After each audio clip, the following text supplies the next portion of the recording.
नमस्कार, आप देख रहे हैं 4 पीएम और मैं हूं आपके साथ निधि तिवारी। बीएमसी चुनाव के नतीजों का ऐलान अब होना शुरू हो चुका है, जिसमें भाजपा की प्रचंड लहर देखने को मिल रही है। देश के सबसे अमीर नगर निकाय बीएमसी में भाजपा सबसे बड़ी पार्टी बनकर उभरी है, जहां अब तक शिवसेना का दबदबा रहा करता था। वहीं पर अगर बात करें हम उद्धव ठाकरे की, अगर ठाकरे बंधुओं की बात करें तो ठाकरे परिवार के हाथ से सत्ता फिसलती हुई नजर आ रही है और भाजपा और शिंदे सेना गठबंधन जो है वो बहुमत की तरफ बढ़ता हुआ नजर आ रहा है और दूर दूर तक भाजपा का कोई मुकाबला दिखाई नहीं दे रहा है। तो इस पर आज हम चर्चा करेंगे कि आखिरकार ये जो बहुमत है वो क्या संदेश देता है। लेकिन बात करें अगर चुनावी प्रक्रिया की, तो वो बहुत बड़े सवालों के घेरे में है, क्योंकि पूरे चुनाव की ऐसी धज्जियां उड़ी है कि चुनाव आयोग को अब चुनाव के बाद कहना पड़ रहा है कि हम जांच करेंगे। इस देश में चुनाव के नाम पर किस तरह से तमाशा बनाकर रख दिया जाता है, ये तो हम सब जानते हैं। और इस तमाशे में सबसे बड़ा जो मूकदर्शक बना रहता है वो है चुनाव आयोग।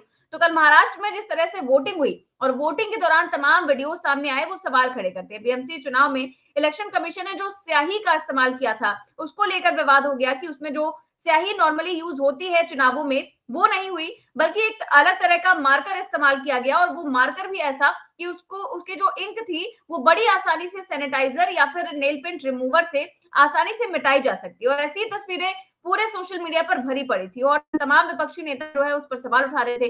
पूरे के पूरे महाराष्ट्र से कल ऐसी खबरें आई। इसके अलावा हमने देखा कि जिस तरीके से वहां पर चीजों को बांटने की जो वीडियोस वायरल हुए, चाहे वो मिक्सर ग्राइंडर बांटने की बात आई, चाहे वो वॉशिंग मशीन बांटने की बात आई, चाहे वहां पर जो लड्डू के पैकेट पर भाजपा की तस्वीरें वो भी नजर आई, तो ये सब कुछ कल हो रहा था। और कल के दिन जिस तरीके की खबरें सामने आई वो काफी सारे सवाल खड़े करती हैं और ऐसी एक खबर अब छाप दी गई है इसी धांधली को लेकर के। और उसी खबर को ट्वीट करते हुए राहुल गांधी ने किस तरीके से धज्जियां उड़ाई हैं, इसको लेकर आज हम चर्चा करेंगे और चर्चा करेंगे आज के नतीजों पर। और इस चर्चा में हमारे साथ मौजूद है प्रोफेसर गोस्वामी सर। सर बहुत बहुत स्वागत है आपका।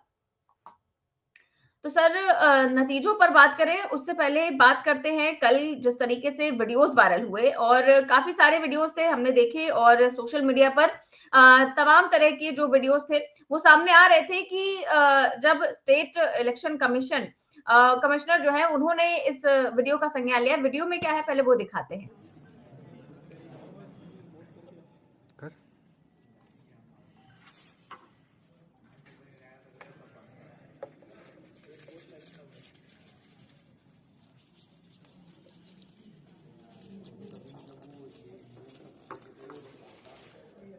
Look at this.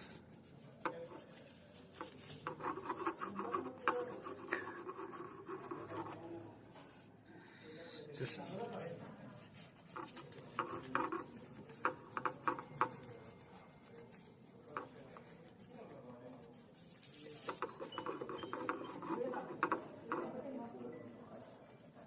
किती वेळ झाला तुला वोट करून? 2-3 तास झाले. Even after 2-3 hours, if we use sanitizer, this marker ink can be removed completely. तो ये वीडियो था सर और ये वीडियो शेयर किया है जिसमें एक व्यक्ति बीएमसी चुनाव में वोट डालने के बाद बड़ी इजीली जो है वो सैनिटाइजर से टिश्यू के माध्यम से न केवल अपने नाखून से वो मार्क हटा लेता है बल्कि स्किन से भी हटा लेता है। और इस पर कांग्रेस ने ट्वीट किया था कि चुनाव आयोग से सवाल है कि महाराष्ट्र के बीएमसी चुनाव में इंक की जगह मार्कर का इस्तेमाल क्यों किया जा रहा है। सुबह से कई वीडियो वायरल है जिसमें सैनिटाइजर और एसीटोन के जरिए वोटिंग मार्क हटाया जा सकता है। आखिर ऐसी धांधली क्यों? ये सवाल कई जो ट्वीट्स के माध्यम से उठाए गए और इसके बाद स्टेट इलेक्शन कमिश्नर चुनाव निपटने के बाद, चुनाव होने के बाद कह रहे हैं कि हम जांच करेंगे। तो चुनाव के नतीजे आने तो अब शुरू हो गए हैं। बीजेपी के दफ्तर में तैयारियां भी शुरू हो गई हैं। तो अगर जांच से कुछ आएगा भी जांच में तो क्या चुनाव निरस्त हो जाएगा? चुनाव निपटने के बाद चुनाव आयोग को जांच की याद आ रही है। क्या चुनाव आयोग को पता नहीं था कि वो मार्कर का इस्तेमाल करता है बीएमसी के चुनाव में? और चुनाव आयोग के अधिकारियों को क्या ये भी नहीं पता था कि इसे इजीली मिटाया जा सकता है? चुनाव के बाद आप कौन सी जांच करेंगे? जय संविधान। देखिए निधि, चुनाव आयोग को पता था, चुनाव आयोग को पता था कि पहले जो इंक लगती थी, जो हमेशा वोट देते समय हमने अपने उंगली में लगाई है, जो 2-2, 3-3 महीने तक हम मिटाना चाहते थे तो नहीं मिटा पाते थे। और चुनाव आयोग को यह पता था कि ये मार्कर से जो ये इंक लग रही है ये बिल्कुल गैर कानूनी है और केवल इसका मकसद ये था, ये भारतीय जनता पार्टी को बीएमसी में चुनाव जिताना था। यह भी बात बिल्कुल पक्की है, बड़ी नगर पालिका है, बहुत बड़े बजट की नगर पालिका है, तो इतने पैसे वाली नगर पालिका को भारतीय जनता पार्टी के कब्जे में न दिया जाए, ये कैसे संभव होगा। अच्छा, दूसरी बात यह भी समझ लेनी चाहिए अब कि अब ममता बनर्जी कुछ कर लें, ममता बनर्जी भी बंगाल का चुनाव हारेंगी, तमिलनाडु में स्टालिन भी हारेंगे, हर जगह भारतीय जनता पार्टी चुनाव जीतेगी, क्योंकि ये नई नई ट्रिक्स अपना रहे हैं चुनाव आयोग वाले। अगर आप जांच की बात करेंगे, जांच अभी 6 साल चलेगी, तब तक दोबारा चुनाव आ जाएगा। भाई कोई उसमें समय सीमा तो निर्धारित की गई नहीं कि 5 दिन के अंदर करेंगे, 10 दिन के अंदर करेंगे, जांच चलती रहेगी, एक्सटेंशन होते रहेंगे, बात चलती रहेगी, भारतीय जनता पार्टी चुनाव जीती गई। तो देखिए, चुनाव तो निधि रूस में भी होते हैं, चीन में भी होते हैं, नॉर्थ कोरिया में भी होते हैं, वहां 99.8% पुतिन को वोट मिलते हैं, 100% वोट शी जिनपिंग को मिलते हैं। तो मुझे तो ये आश्चर्य है जब ये इस प्रकार की इंक बनाई गई और एक एक भारतीय जनता पार्टी के कार्यकर्ता ने 5-5, 10-10 वोट दिए, उसके बावजूद मैं तो ये समझता था कि 227 सीटों में भारतीय जनता पार्टी को 228 सीटें मिलनी चाहिए थी। ये सीटें अगर उद्धव ठाकरे को मिली हैं और कांग्रेस को 11 सीटें मिली हैं या मिल रही हैं, ये सीटें मिली कैसे हैं, इसके पीछे क्या कारण है। हो सकता है कि भारतीय जनता पार्टी के वो कैंडिडेट्स वहां पे खड़े हुए हों जो देवेंद्र फडणवीस के चहेते ना हो, दबाव में उन्होंने किसी वजह से उनको टिकट दिलवा दिया और इसलिए उन्हें हरा दिया। क्योंकि देखिए, अब चुनाव का कोई महत्व नहीं है। और अब मुंबईकर को देखिए, मैं तो मानता हूं कि मुंबई के लोग बड़े बुद्धिमान होते हैं। मुंबई के लोगों के सामने उदाहरण है 15 दिन पहले का। पिछले 15 दिन के अंदर जहां भारतीय जनता पार्टी कहती है कि हमने लोकल इश्यूज को उठाया, सिविक उसको हम ठीक कर देंगे, ये मुंबईकर्स ने देखा, अपनी आंखों से देखा कि इंदौर जैसे शहर जिसको स्वच्छतम शहर की श्रेणी में डाला गया है पिछले 8 साल से, वहां पे 20 से ज्यादा लोग, बच्चे सीवर का पानी में मिलने के कारण मौत के शिकार हो गए। और वहां पे शासन किसका है पिछले 20 साल से? भारतीय जनता पार्टी का है। धार के अंदर लोग मरे, कहां शासन किसका है? भारतीय जनता पार्टी का है। गांधीनगर के अंदर मरे, किसका शासन है? भारतीय जनता पार्टी का शासन है। तो प्रश्न ये उठता है कि मुंबईकर की तो इसमें गलती है नहीं, क्योंकि अगर उद्धव ठाकरे को और राज ठाकरे को और कांग्रेस को इतनी सीटें मिल रही हैं, इसका मतलब यह है कि जनता तो जिताना चाहती थी महाविकास अघाड़ी की पार्टियों को, लेकिन क्योंकि चुनाव आयोग चाहता था कि भारतीय जनता पार्टी जीते, इसलिए भारतीय जनता पार्टी को ये एकनाथ शिंदे को ये सीटें मिली। अच्छा, दूसरा एक निर्णय और लीजिए, आप कंक्लूजन ड्रॉ कीजिए। अजीत पवार पूरी तरह से साफ हो गए, शरद पवार पूरी तरह से साफ हो गए, एकनाथ शिंदे अभी साफ नहीं हुए हैं, लेकिन एकनाथ शिंदे को भी शायद ये मैसेज मिला होगा, लेकिन मिलेगा नहीं, क्योंकि वो भी मजबूरी हो गई आज की तारीख में उन लोगों के लिए जो एक बार भारतीय जनता पार्टी में चले गए हैं। अगर वो भारतीय जनता पार्टी को छोड़ने का प्रयास करेंगे तो ईडी उनके घर में रेड कर देगी। जो महेंद्र सिंह मालविया के बारे में आपने राजस्थान के अंदर देखा कि वो कांग्रेस के विधायक 6-7 बार रहे, उसके बाद भारतीय जनता पार्टी में चले गए, लौटने की इच्छा व्यक्त की, 24 घंटे के अंदर उनके घर में रेड हो गई। अजीत पवार ने शरद पवार के साथ जाने का प्रयास किया, उनके सहयोगियों के घर में ईडी की रेड हो गई। अब एकनाथ शिंदे के घर में भी रेड शुरू हो जाएगी। तो देखिए, जहां इतना नंगा नाच हो, जहां पे लोकतंत्र की हत्या का इतना नंगा नाच हो, चुनाव आयोग इस प्रकार से नंगा नाच कराने में माहिर और पूरे विश्व हमारी छवि बिगाड़ रहा हो, जहां पूरा मुंबईकर ऐसा तो नहीं, बहुत ज्यादा प्रबुद्ध लोग हैं, बहुत ज्यादा बुद्धिमान लोग हैं, सारे साहित्यकार, जहां पढ़े लिखे लोग सारे मुंबई के अंदर रहते हैं, हमारी फाइनेंस कैपिटल है। क्या उन्हें यह नहीं पता कि हिंदुस्तान की क्या हालत 11 साल के अंदर भारतीय जनता पार्टी ने बना दी? बांग्लादेश के अंदर हिंदू मारे जा रहे हैं, नेपाल हमारे भूभाग पे कह रहा है कि हमारा है, नेपाल का है, चीन कह रहा है हमारा है। चीन के प्रतिनिधिमंडल से आरएसएस के हजबोले साहब 1 घंटे की मीटिंग कर रहे हैं, भारतीय जनता पार्टी वाले मीटिंग कर रहे हैं। मोदी जी पतंग बना के हनुमान जी को उड़ा रहे हैं। कल उन्होंने एक और स्टेटमेंट दे दिया, मेरी सनातनी भावनाओं को ठेस पहुंचा दी। उन्होंने कहा कि महाभारत और रामायण जैसे कहानी किससे, तुम भी निधि सनातनी हो, तुम क्या ये मानती हो रामायण और महाभारत जो है कहानी किससे? मैं तो प्रयागराज का हूं, श्रृंगेरपुर के अंदर, जहां पे भगवान राम ने गंगा क्रॉस की थी और केवट को उन्होंने गले लगाया था, वो श्रृंगेरपुर इलाहाबाद से थोड़ी दूर पे है।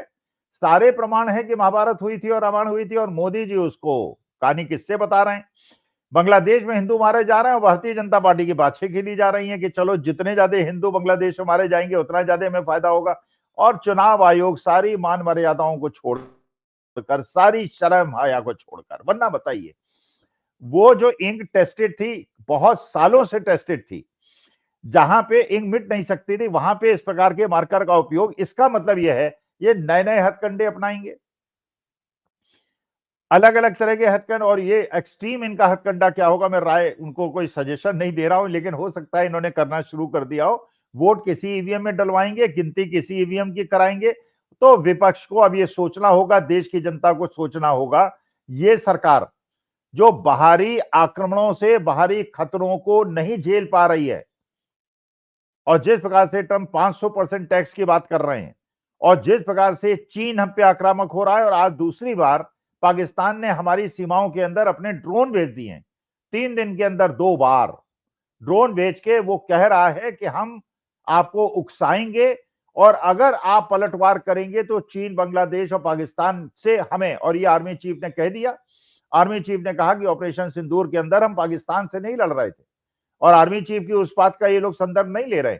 उनके वक्तव्य के पीछे चिंता थी, चिंता ये थी कि मोदी जी ने झप्पी डिप्लोमेसी के माध्यम से पूरे के पूरे नॉर्दर्न फ्रंटियर को भारत का विरोधी बना लिया, और तब भी ये बाज नहीं आ रहे हैं, देश के अंदर हिंदू मुसलमान करके हैदराबाद के अंदर दंगे करा दिए इन्होंने। हैदराबाद के अंदर अज्ञात व्यक्ति ने इसी मंदिर में आक्रमण वो कर दिया, उसे छत विच्छेद कर दिया, वहां पे दंगे हो गए। अब वो भारतीय जनता पार्टी को सूट करता है, दंगे हो, गरीब लोग मरे, जय शाह साहब आईसीसी के चेयरमैन बने, डोवल साहब के बेटे इन्वेस्टमेंट बैंकर बने, और काशी जहां मैंने अपनी पढ़ाई की है और जहां घाटों में बैठ बैठ के हमने घंटों बिताए हैं, मणिकर्णिका घाट जो इतना ज्यादा प्रसिद्ध घाट है, इतना ज्यादा प्रसिद्ध घाट है, और रानी अहिल्याबाई होलकर ने जिसका जीर्णोद्धार कराया था, जिनके प्रति मेरे दिमाग में सबसे ज्यादा श्रद्धा है, वहां पे मूर्तियां तोड़ी गई अहिल्याबाई होलकर की, बताया गया है। आई डोंट नो, डीएम कह रहे हैं कि सब अफवाहें हैं, मुझे नहीं पता, लेकिन जो अजय राय बता रहे हैं, वहां के लोग बता रहे हैं, उसके हिसाब से वहां पे वैसे ही मंदिर तोड़े गए हैं जैसे काशी कॉरिडोर में तोड़े गए थे। लेकिन इन लोगों ने मेरी सनातनी भावनाओं का, ये सनातनी नहीं है, ये केवल चीन, रूस और नॉर्थ कोरिया के जैसे तानाशाह हैं। और अगर देश की जनता इंदौर, धार और गांधीनगर की तरह सीवर का पानी मुंबई वाले पीना चाहते हैं, तो मैं क्या कर सकता हूं, मैं जाके भैया मुंबई जाऊंगा तो मिनरल वाटर पीऊंगा, वहां का पानी, मिनरल वाटर भी यहीं से अपने घर से ले जाऊंगा, वहां का पानी नहीं पीऊंगा, क्योंकि मुझे विश्वास नहीं है, क्योंकि इंदौर, धार और ये गांधीनगर मुंबई को 1-6 महीने में बना देंगे। बिल्कुल सर, और ये जो नतीजे आए हैं उससे पहले जो चुनावी प्रक्रिया हुई उस पर सवाल तो खड़े हो ही रहे हैं कि ये जो इंक है उसको लेकर तो सवाल खड़े हो रही है, और साथ ही साथ जो आदित्य ठाकरे हैं, उद्धव ठाकरे, उन्होंने और भी कई सारे आरोप लगाए। इसके साथ ही साथ राहुल गांधी जो है वो भी इस इंक वाली खबर को लेकर के डेमोक्रेसी को खतरे में बता रहे हैं। और जाहिर तौर पर सर, जिस तरीके के चुनाव कल हुए हैं और जिस तरीके की ये खबर सामने आई इंक को लेकर के, ऐसी खबरें कभी भी सामने नहीं आई, और इसी पर जो है वो राहुल गांधी ने कहा कि चुनाव आयोग द्वारा नागरिकों को गुमराह करना ही हमारे लोकतंत्र में विश्वास के पतन का कारण है, और वोट चोरी एक राष्ट्र विरोधी कृत्य है। तो अब जो इलेक्शन कमीशन एक्टिव हुआ है और कहा है कि भाई हम जांच कराएंगे, और जैसा कि आपने कहा कि जांच करने में तो सालों लग जाएंगे, लेकिन इससे पहले जब राहुल गांधी ने तमाम प्रेस कॉन्फ्रेंसेस की, 3-3 प्रेस कॉन्फ्रेंस की, और उसके बाद उनसे हलफनामा मांगा गया, एफिडेविट मांगा गया।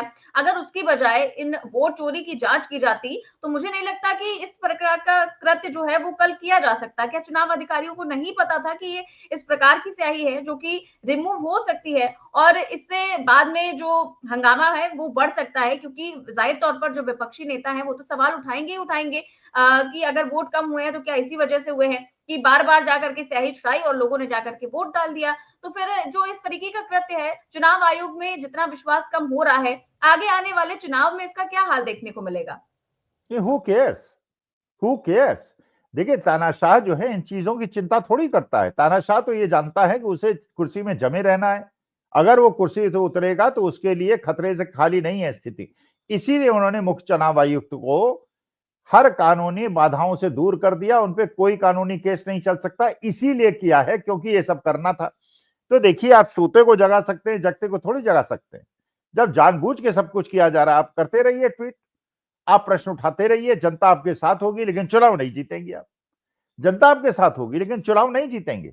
भाई आपको अपने पोलिंग एजेंट नहीं मिलेंगे, आपके समर्थन करने वाले नहीं होंगे, सारे गुंडे बदमाश बवाली दूसरी तरफ होंगे। तो कौन आदमी अच्छा जाके वोट डालेंगे, वो ईवीएम बदल देंगे। वो आप 50 वोट डालेंगे, अगर 100 में से 70 वोट भी आपको पड़ेंगे, वो 70 वोट और फर्जी डलवा के जिता देंगे। ब्राजीलियन मॉडल 22-22 वोट देगी, एक एक मकान में 600 वोटर होंगे। अब अगर लोकतंत्र, ये कहना कि लोकतंत्र की हत्या हो रही है और लोकतंत्र खतरे में है, लोकतंत्र खतरे में नहीं है, लोकतंत्र खत्म हो गया है। अब हम देश जो है तानाशाही के युग में जी रहे हैं और तानाशाही में जीने की आदत हम लोगों को डाल लेनी चाहिए। बिल्कुल तानाशाही चल रही है, हमारे सनातन धर्म का अपमान रोज किया जा रहा है और हमारे किसी के मुंह से कुछ नहीं फूट रहा है। बिल्कुल सर, वाकई में तानाशाही की ओर बढ़ता है नजर आ रहा है देश। और ये जो नतीजे आज सामने आए हैं, जिस प्रकार से देश के सबसे अमीर नगर निकाय बीएमसी में भाजपा सबसे बड़ी पार्टी बनकर उभरी है, और जहां अब तक शिवसेना का दबदबा रहा करता था, 227 सीटों में से 158 के अब तक रुझान आए और भाजपा अकेले ही 89 के पार हो गई और उसके सहयोगी एकनाथ शिंदे की शिवसेना को 18 सीटें मिली, जबकि उद्धव सेना जो है वो 52 पर आ गए। और ऐसा पहली बार होगा जब बीएमसी में भाजपा सबसे बड़ी पार्टी होगी। और इसी तरह से नागपुर की बात करें तो यहाँ भी भाजपा बहुत मजबूत बनकर उभरी है। जिले के 151 वार्डों में से 94 पर अकेले भाजपा ही आगे है। अब तक 129 सीटों के रुझान आ चुके हैं और भाजपा अपने ही दम पर सेंचुरी लगाने की ओर है। और वहीं भाजपा की जो सहयोगी है एकनाथ शिंदे, उनको तो अभी केवल 2 सीटों पर ही बढ़त मिली है। और आरएसएस के मुख्यालय वाले इस शहर में भाजपा के मुकाबले कोई दूर दूर तक नहीं है। दूसरे नंबर वाली जो कांग्रेस है वो महज 31 सीटों पर आगे है। तो बीएमसी में पहली बार ठाकरे परिवार के हाथ से सत्ता फिसलती नजर आ रही है और भाजपा और शिंदे गठबंधन बहुमत की ओर आगे बढ़ते दिख रहे हैं। लेकिन इसके पीछे का जो कारण बताया जा रहा है वो चुनाव आयोग को बताया जा रहा है। इसके साथ ही साथ संजय राउत ने और क्या-क्या अपनी बातें रखी हैं, क्या-क्या कहा है इस चुनाव को लेकर के, उनका वीडियो सामने आया है।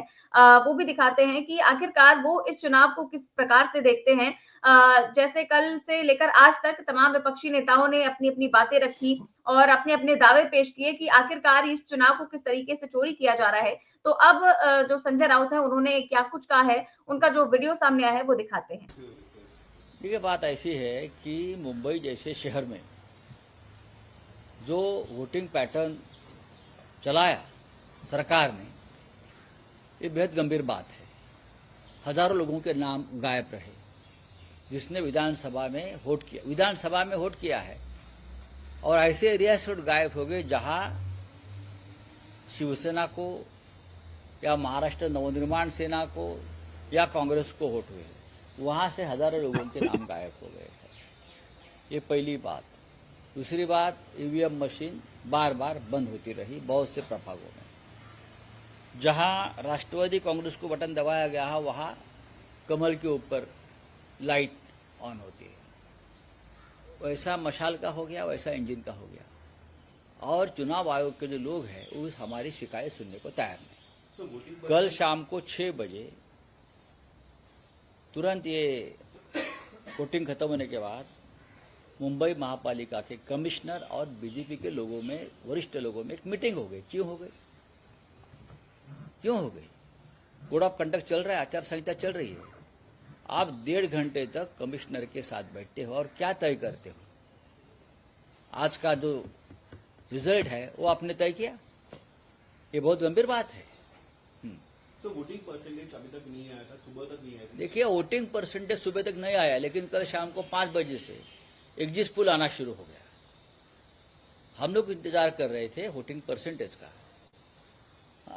और उससे पहले एग्जिट पोल आ गए। ये क्या तमाशा है? कुछ जगह पर वोटिंग चल रही थी, क्योंकि बड़ी बड़ी कतार लगी थी, क्यूज लगे थे, लोगों की भीड़ थी बूथ पर। और यहाँ एग्जिट पोल बीजेपी ने धड़ाधड़ डालना शुरू कर दिया। और हम लोग जीत रहे हैं, हमारा मेयर हो रहा है, हमारा मेयर हो रहा है, ये नाचना गाना शुरू हो गया उनका। ये कौन सी डेमोक्रेसी है? सर, आपका मेयर आएगा, आपको लगता है कि 100% आएगा। देखिए, हमने लोगों को पूरा भरोसा दिया है कि डरो मत। ये भारतीय जनता पार्टी वाले, ये शिंदे वाले, अजित पवार वाले चाहे कितनी भी बुरा काम करें, लेकिन आप डरो मत। आप लोगों ने वोट किया है हमको। अब अगर ईवीएम से वोट गायब किया तो अलग बात है, लेकिन हमें लगता नहीं। चलिए, थैंक यू। तो सर, संजय राउत ने भी तमाम तरह की आशंकाएं जताई हैं और मुझे लगता है क्योंकि अब बंगाल चुनाव भी आने वाला है और वहां पर भी इसी तरीके की आशंकाएं जताई जाएंगी और विपक्ष बार बार शिकायतें करता रह जाएगा, चुनाव आयोग सुनेगा ही नहीं, तो क्या मतलब बनता है इन सभी चुनावों का जब हमेशा लास्ट में आरोप ही लगने आते हैं? नहीं, कोई मतलब नहीं रह गया है। देखिए, मैंने जैसे पहले कहा कि ममता भी हारेंगी, स्टालिन भी हारेंगे, और यही नहीं, केवल जितने सहयोगी दल अभी तक हम लोग कहते आए कि सारे सहयोगी दलों को भारतीय जनता पार्टी ने एक एक करके साफ कर दिया। चाहे वो बीजू जनता दल हो, चाहे वो बीआरएस हो, चाहे वो अकाली दल हो, चाहे वो इंडियन नेशनल लोक दल हो, इन्होंने अजीत पवार को भी खत्म कर दिया, इन्होंने एकनाथ शिंदे को भी खत्म कर दिया। अब आप देखिए, मुंबई के अंदर बेसिकली एकनाथ शिंदे का ज्यादा प्रभाव है भारतीय जनता पार्टी की तुलना में, लेकिन वहां पे एकनाथ शिंदे खत्म हो गए, भारतीय जनता पार्टी वहां पे उद्धव ठाकरे को आगे कर दिया, क्योंकि अब उद्धव ठाकरे पास इतनी सीटें हैं कि वो बेचारे कुछ कर भी नहीं सकते। बीजेपी के पास जाएंगे तो चबूतरे में बैठना पड़ेगा, चटाई बिछानी पड़ेगी, और अगर विपक्ष में रहेंगे तो कोई मतलब नहीं। और एकनाथ शिंदे को खत्म कर दिया, अजीत पवार को खत्म कर दिया। अरे, जो अजीत पवार और शरद पवार के गढ़ हुआ करते थे, वहां से उन्हें खत्म कर दिया। तो पिछले असेंबली इलेक्शन में तो शरद पवार सोच रहे होंगे मैं खत्म हो गया, उद्धव ठाकरे खत्म हो गए। इस बार उन्होंने एकनाथ शिंदे को और अजीत पवार को भी खत्म कर दिया। देखिए, कोई नहीं बचेगा, कोई नहीं बचेगा। लेकिन चलिए, मैं तो कहता हूं भारतीय जनता पार्टी सरकार हर जगह बना ले, लेकिन कम से कम बांग्लादेश के अंदर मर रहे हिंदुओं को न्याय दे और कुछ बोले। चीन के आरएसएस मुख्यालय में प्रतिनिधिमंडल का 1 घंटे मीटिंग क्यों चली, इसका स्पष्टीकरण दे। क्या क्या बातें हुई बीजेपी में, क्यों बीजेपी के बड़े बड़े नेताओं से चीनी प्रतिनिधिमंडल की मीटिंग हुई, और उसके तुरंत बाद भारतीय कॉन्ट्रैक्ट्स में चीन की कंपनियों को भागीदारी करने का अवसर क्यों दिया गया, लेकिन नहीं बताएंगे। देखिए, जनता का दोष नहीं है, जनता कुछ नहीं कर सकती बेचारी। जनता क्या करे, डरो मत, ठीक है, वोट दिया है। अब आप जाके अगर वहां पे कांग्रेस के बटन दबाएंगे और भारतीय जनता पार्टी को वोट चला जाएगा तो जनता क्या करेगी, उसका प्रश्न पूछते रहिए। तो ये बेशर्मी जो है, ये तो चुनाव आयोग की है, और चुनाव आयोग अपने कर्तव्यों का निर्वहन नहीं कर रहा है, तो अब इसमें कोई क्या कर सकता है। अब जैसे पीएम केयर फंड के बारे में प्रश्न उठा, भाई ये कोई प्राइवेट फंड तो था नहीं, हम लोगों ने पैसा दिया था, ये सोच के दिया था कि पीएम केयर फंड है तो बड़ी बात है सरकारी फंड होगा, इसका उपयोग होगा। कहां से पैसा आता है हमें नहीं पता, कहां जाता है हमें नहीं पता, लेकिन माननीय हाईकोर्ट का निर्णय है कि नहीं, ये प्राइवेट फंड है, इसमें आरटीआई के जवाब देने की कोई आवश्यकता नहीं। भाई अखिल स्वामी जो पढ़े हैं सो पढ़े हैं, नहीं भी पढ़े होते तो कौन सी परेशानी आ जाती। लेकिन सवाल यह है, मैं डिग्री, अगर कोई आदमी, निधि तिवारी कहती है स्वामी साहब बार बार यहाँ हाँकते रहते हैं कि आप इंजीनियरिंग आईटी बीएचयू से की है, जरा डिग्री दिखाइए, मैं हाईकोर्ट चला जाऊंगी, डिग्री नहीं दिखाऊंगा। क्यों नहीं दिखाऊंगा भाई, अरे अगर पास किया तो डिग्री दिखाओ, नहीं है तो मत दिखाओ। तो देखिए, मुश्किल ये है, अब तो चारों तरफ भांग घुली हुई। लेकिन मेरे को जो चिंता है वो चुनावों की नहीं है, मुझे ये भी चिंता नहीं कि मोदी जी बांग्लादेश के हिंदुओं का बदला नहीं ले रहे हैं, चीन से बात नहीं कर रहे हैं, पाकिस्तान से नहीं कर रहे हैं, ड्रोन वो रोज भेज रहा है, मुझे चिंता है, वो डमरू बजा रहे हैं, मुझे इस बात की चिंता नहीं है। मुझे इस बात की चिंता है, मेरी भारत माता बाह्य खतरों से भी घिरी हुई है और अंदरूनी खतरों से भी घिरी हुई है, और मेरे लिए राजनीति से ज्यादा महत्व तो मेरी भारत माता का है। मेरे सनातनी मूल्यों का रोज अपमान मोदी जी कर रहे हैं, उसका मुझे कष्ट है, और मेरे भारत के जो इंटरेस्ट हैं उनके साथ कंप्रोमाइज हो रहा है। आप डिक्टेटरशिप ले आए, कोई बात नहीं, ले आए डिक्टेटरशिप। इमरजेंसी में भी इंदिरा गांधी इमरजेंसी लाई थी, लेकिन कम से कम ट्रेनें राइट टाइम तो चलने लगी थी, कम से कम वहां पे सरकारी दफ्तर में बड़े बड़े अधिकारी समय से पहुंचने तो लगे थे। आज के तारीख में तो सरकारी अधिकारियों के पास इतनी ताकत है, घूस का रेट जो है 4 गुना 5 गुना हो गया है। वो कहते हैं हिंदू राष्ट्र बनाएंगे, हिंदू राष्ट्र बनाएंगे। अब पूरे क्रिश्चियन और मुसलमान दुनिया भर के लिए देश बर्बाद हो जाए, इन्हें किसी चीज से कोई मतलब नहीं है, इन्हें सत्ता नहीं छोड़नी है, इनके लिए सत्ता ज्यादा इंपॉर्टेंट है राष्ट्र हित से, और मेरे लिए राष्ट्र हित ऊपर है। तो गांधी गोडसे की लड़ाई है, तब भी गोडसे ने गांधी को मारा था, अब चुनावी प्रक्रिया के माध्यम से गणेश कुमार गुप्ता के माध्यम से गांधी को मार रहे हैं। लेकिन देखिए, हम तो गांधी के साथ रहे और गांधी के साथ रहेंगे, हम गोडसे की तरफ कभी नहीं जाएंगे, चाहे प्राण चले जाएं।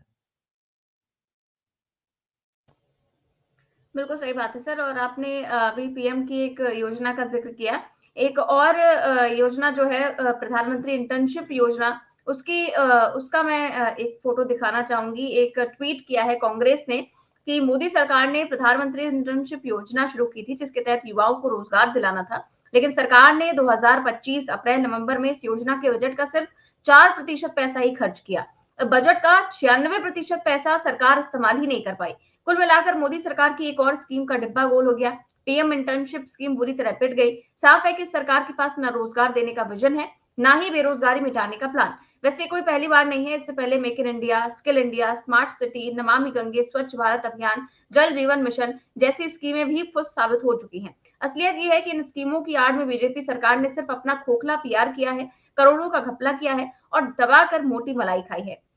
अब सर, ये जो ट्वीट किया है कांग्रेस ने, जाहिर तौर पर इसमें दिखाई देता है कि जब केवल 4% पैसा ही यूज किया गया, 96% पैसा नहीं यूज किया गया, तो मुझे समझ में नहीं आता कि जब सारी योजनाएं इस तरीके से फ्लॉप होनी है तो फिर क्यों चलाई जाती हैं चुनाव से पहले।